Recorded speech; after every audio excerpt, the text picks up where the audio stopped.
Congress party के senior नेता,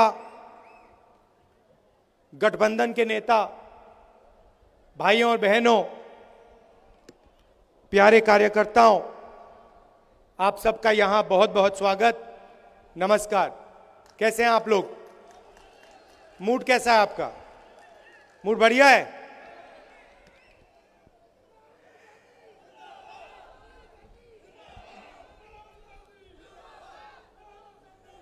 हिंदुस्तान के हिस्ट्री में 1947 के बाद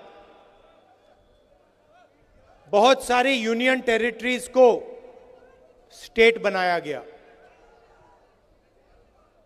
स्टेट्स को बांटा गया। आंध्र प्रदेश में से तेलंगाना बना,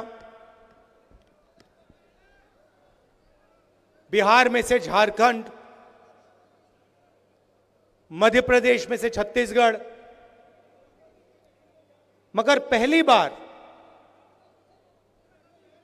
इंडिपेंडेंस के बाद एक स्टेट को यूनियन टेरिटरी में बदला गया।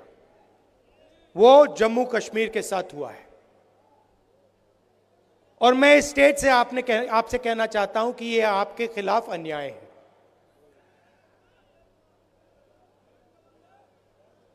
आपका लोकतांत्रिक हक आपसे छीन लिया गया है और आज जम्मू कश्मीर के लोग नहीं चलाते हैं। आज जम्मू कश्मीर को दूसरे स्टेट के लोग चलाते हैं। हमने सोचा था कि चुनाव से पहले आपको स्टेटहुड वापस मिल जाएगा और सही तरीका वही था। सही तरीका था कि पहले स्टेटहुड दो और उसके बाद चुनाव कराओ। अब ठीक है, पहले चुनाव करा दिया, मगर हम चाहते हैं कि जल्दी से जल्दी आपका जो लोकतांत्रिक हक है, जम्मू कश्मीर का जो स्टेटहुड है, वो आपको वापस मिले।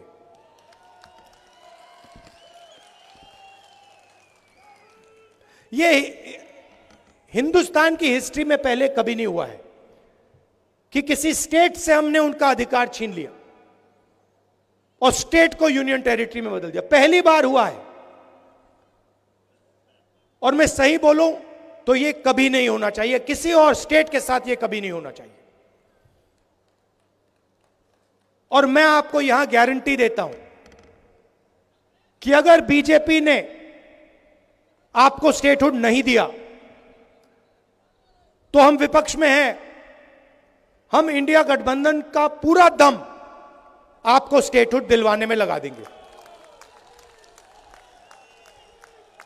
पार्लियामेंट का इस्तेमाल करेंगे, लोकसभा का इस्तेमाल करेंगे, राज्यसभा का, सड़कों पे उतरेंगे और हम आपको जो आपका हक है वापस दिलाएंगे। और अगर किसी कारण बीजेपी ने नहीं माना तो फिर हम पहला काम, जैसे ही इंडिया गठबंधन की सरकार बनेगी, जो बनने जा रही है, पहला काम हम जम्मू और कश्मीर के लोगों को स्टेटहुड देने का करेंगे। क्योंकि यह आपका हक है, यह आपका फ्यूचर है, इसके बिना आप आगे बढ़ ही नहीं सकते।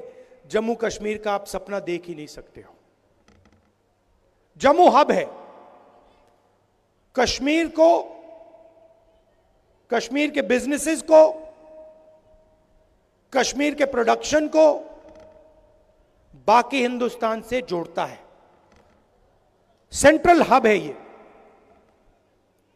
और इस हब का जो काम था उसको इन लोगों ने खत्म कर दिया है। इसका जो रोल था उसको इन लोगों ने खत्म कर दिया है। जम्मू के जो छोटे बिजनेसेस थे, मीडियम साइज बिजनेसेस थे, एंटरप्रेन्योर्स थे, इनकी रीढ़ की हड्डी बीजेपी की सरकार ने और यहां के लेफ्टिनेंट गवर्नर ने तोड़ दी है। नतीजा यह है कि जम्मू कश्मीर के लोगों को, युवाओं को रोजगार नहीं मिल सकता है। आप कुछ भी कर लो, जब तक जम्मू कश्मीर के स्मॉल और मीडियम बिजनेसेस अपने पैरों पर नहीं खड़े होंगे, तब तक इस प्रदेश में, इस यूनियन टेरिटरी में रोजगार नहीं मिल सकता। आप कुछ भी कर लो, जब तक लेफ्टिनेंट गवर्नर है तब तक बाहर के लोगों को फायदा मिलेगा, सारे के सारे कॉन्ट्रैक्ट्स उनको जाएंगे, और जो जम्मू की जनता है, कश्मीर की जनता है, उनको परे कर दिया जाएगा। यह रियलिटी है। और एक कारण भी है कि आपसे स्टेटहुड छीना गया, कि वो चाहते हैं कि जम्मू कश्मीर को जम्मू कश्मीर के लोग ना चलाएं, बाहर के लोग चलाएं, लेफ्टिनेंट गवर्नर के माध्यम से काम हो, और जम्मू कश्मीर की जनता की जो प्रोस्पेरिटी है वो खत्म हो जाए।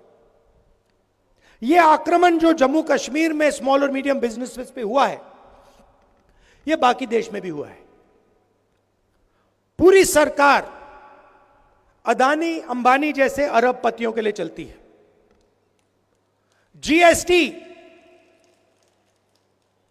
जीएसटी एक हथियार है। जम्मू के एंटरप्रेन्योर्स, जम्मू के स्मॉल और मीडियम बिजनेसेस पर आक्रमण करने का हथियार है। नोटबंदी एक हथियार था। यह पॉलिसीज नहीं है, यह हथियार हैं, और इनका लक्ष्य रास्ता साफ करने का है। किसके लिए? अदानी और अंबानी जैसे अरबपतियों के लिए। नोटबंदी और जीएसटी ने, गलत जीएसटी ने हिंदुस्तान में लाखों स्मॉल और मीडियम बिजनेसेस खत्म कर दिए। अभी मेरा प्रोग्राम था, कुछ मिनट पहले मेरा प्रोग्राम था, एक लड़की आती है, कहती है, राहुल जी मेरा सपना था, मैं छोटा बिजनेस चालू करना चाहती थी। गवर्नमेंट ने कहा कि ग्रांट मिलेगा, मैंने पूरी प्रिपरेशन कर दी, एरोमेटिक्स का मेरा बिजनेस था, मैंने पूरी तैयारी कर दी, मुझे कहा कि पैसा मिलेगा, पैसा नहीं आया। मेरी मां की डेथ हो गई, मेरे पिता ने मेरी मदद की, मगर मेरा बिजनेस खत्म हो गया। आज मैं छोटा बिजनेस नहीं चलाना चाहती हूं, क्योंकि मैं जानती हूं कि जम्मू कश्मीर में छोटा बिजनेस नहीं चलाया जा सकता है। मगर यही आपकी रीढ़ की हड्डी है, यही आपकी स्ट्रेंथ है, इसी में आपका रोजगार है, इसी में आपका भविष्य है। और आप किसी भी युवा से पूछ लो, वही जवाब मिलेगा। वो लड़की अब कह रही है कि मैं एडमिनिस्ट्रेशन में जाना चाहती हूं, मैं आईआईटी में जाना चाहती हूं। आईआईटी में कितने लोग जाएंगे? एडमिनिस्ट्रेशन में कितने लोग जाएंगे? 1% जाएंगे, 2% जाएंगे, 3% जाएंगे, 5% जाएंगे। 95% का क्या होगा? जहां भी देखो वहां आपको अदानी अंबानी दिखेगा। पहले आपका रोल था, कश्मीर के सेब यहां से निकलते थे, आप बाकी हिंदुस्तान में भेजते थे। आज पूरी की पूरी सेब की इंडस्ट्री अदानी के हाथ में है। हिमाचल का सेब अदानी के हाथ में, जम्मू कश्मीर का सेब अदानी के हाथ में। और यही हर इंडस्ट्री में यही हो रहा है। एयरपोर्ट में जाते अडानी टैक्स, पोर्ट में जाओगे अदानी टैक्स, मोबाइल फोन चलाओगे अंबानी टैक्स, सड़क पे चलोगे अदानी टैक्स, अनाज में अदानी टैक्स, सेना हथियार का प्रयोग करेगी अदानी टैक्स, कारतूस अदानी टैक्स, अग्निवीर अदानी टैक्स। ये कब तक चलेगा? 16 लाख करोड़ रुपए कर्जा माफ किया है अदानी अंबानी जैसे 25 लोगों का, नरेंद्र मोदी। आप शेम कह रहे हो, मगर मैं आपसे पूछना चाहता हूं, जम्मू के छोटे बिजनेस वालों का, जम्मू के किसानों का कितना टैक्स माफ हुआ है? जो आपके युवा 18-19 घंटे पढ़ाई करते हैं, सपना देखते हैं, एजुकेशन के लिए लोन लेते हैं, उनका कितना टैक्स माफ, उनका कितना माफ हुआ है पैसा? उनके कितने बैंक लोन माफ हुए हैं?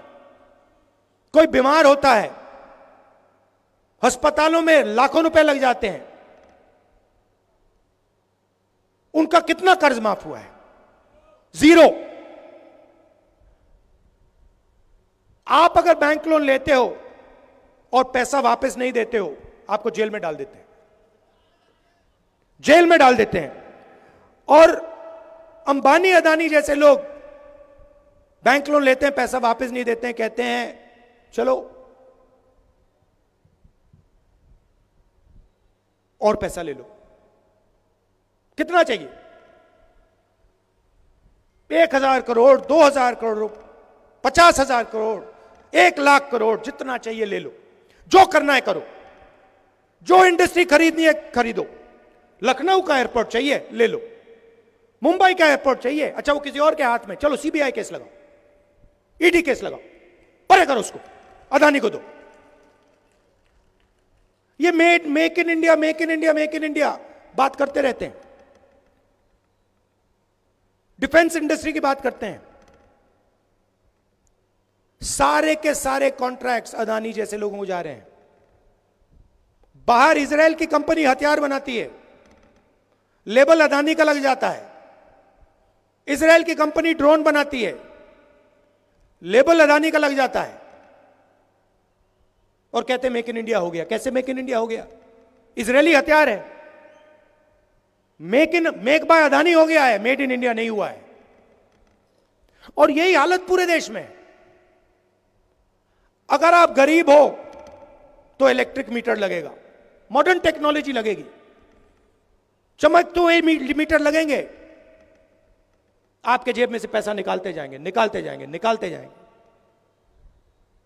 जीएसटी लगेगी। अभी आपने पता नहीं अन्नपूर्णा रेस्टोरेंट वाली कहानी सुनी या नहीं? वो फाइनेंस मिनिस्टर के सामने खड़ा होता है, कहता है मैडम बड़ी मुसीबत है,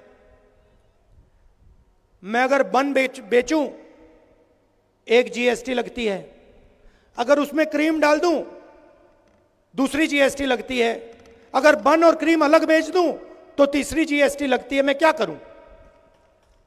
और यही हालत सबके साथ है। ऐसी कॉम्प्लिकेटेड जीएसटी बना दी है, क्यों? एक्सटॉर्शन करने के लिए। गलती करो, ईडी वाले, सीबीआई वाले, इनकम टैक्स वाले आ जाएंगे, जीएसटी वाले आ जाएंगे, पैसा लेंगे चले जाएंगे। यही सिस्टम चल रहा है। तो ये चुनाव आपको अधिकार देने का चुनाव है, और शुरुआत स्टेटहुड है। उसके बाद सरकार आएगी, जम्मू कश्मीर के जो स्मॉल और मीडियम बिजनेसेस हैं, जो लोकल इंडस्ट्री है, उनकी रक्षा करने वाली सरकार होगी। बैंक के दरवाजे आपके लिए खुलेंगे, आपको सपोर्ट मिलेगी, आपको टेक्नोलॉजी मिलेगी। उनकी जगह है, अंबानी की जगह है, अदानी की जगह है, मगर आपकी भी जगह है। यह नहीं होगा कि भैया उनको सब कुछ दे दिया और जम्मू कश्मीर के लोग देखते रह गए। पीओके से रेफ्यूजीज आए, उनसे मनमोहन सिंह जी ने वायदा किया था, वो वायदा पूरा किया जाएगा। सॉरी, कश्मीरी पंडित से जो मनमोहन सिंह जी ने वायदा किया था, वो वायदा पूरा किया जाएगा। और जो हमारे रेफ्यूजीज हैं, जो पाकिस्तान ऑक्यूपाइड जेएनके से आए हैं, 2014 में जो उनको वायदा किया गया था फाइनेंशियल पैकेज का, वो भी हम पूरा करके दिखाएंगे। ये जो स्मार्ट मीटर्स लगा रखे हैं, ये जो नरेंद्र मोदी जी की टेक्नोलॉजी है, इसको हम यहां से हटा देंगे, ये हमें नहीं चाहिए। और जो पंजाबी है, इसको हम ऑफिशियल लैंग्वेज बना देंगे। मगर मेन बात मैं आपसे कहना चाहता हूं कि देखिए, एक तरफ हिंदुस्तान के प्रधानमंत्री हैं, उनका डायरेक्ट कनेक्शन ऊपर है, वो भगवान से बात करते हैं। सुबह उठते हैं, वो कहते हैं कि भैया मैं नॉन बायोलॉजिकल हूं, आप लोग बायोलॉजिकल हो, नरेंद्र मोदी नॉन बायोलॉजिकल है, वो इंसान नहीं है, वो डायरेक्ट भगवान से कनेक्शन लेता है। सुबह भगवान उनसे कहते हैं क्या करना है, वो करते हैं। हम इंसान हैं, हम आप जैसे हैं, हम आपकी बात सुनना चाहते हैं, समझना चाहते हैं,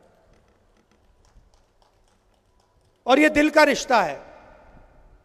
मैं लोकसभा में हूं, ऑपोजिशन लीडर हूं, जहां भी आपको मेरी जरूरत हो, जहां भी जरूरत हो, रेफ्यूजीज के मामले में हो, स्टेटहुड के मामले में हो, स्मॉल मीडियम बिजनेस के मामले में हो, जहां भी आप मुझे ऑर्डर करोगे, जो भी आपका हुक्म होगा, मैं आपके लिए वहां कर दूंगा। और जब भी आप चाहोगे कि भैया राहुल जम्मू आओ, हमारी बात सुनो, हमारी मदद करो, मैं आपको आपके सामने दिखूंगा। आपको स्टेटहुड देने की जरूरत है, यह मैं आपको गारंटी कर रहा हूं। आज नहीं तो कल इंडिया गठबंधन आपको स्टेटहुड दे देगा। आप सबका दिल से मैं धन्यवाद करना चाहता हूं। नमस्कार, जय हिंद।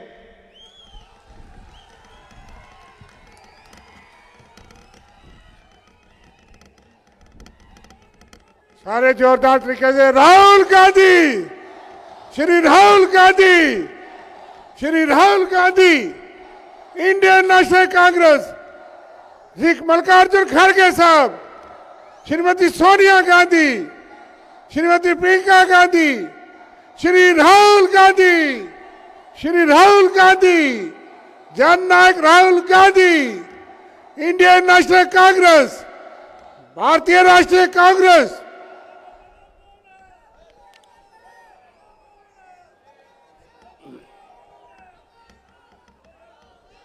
आप सबका बहुत बहुत धन्यवाद।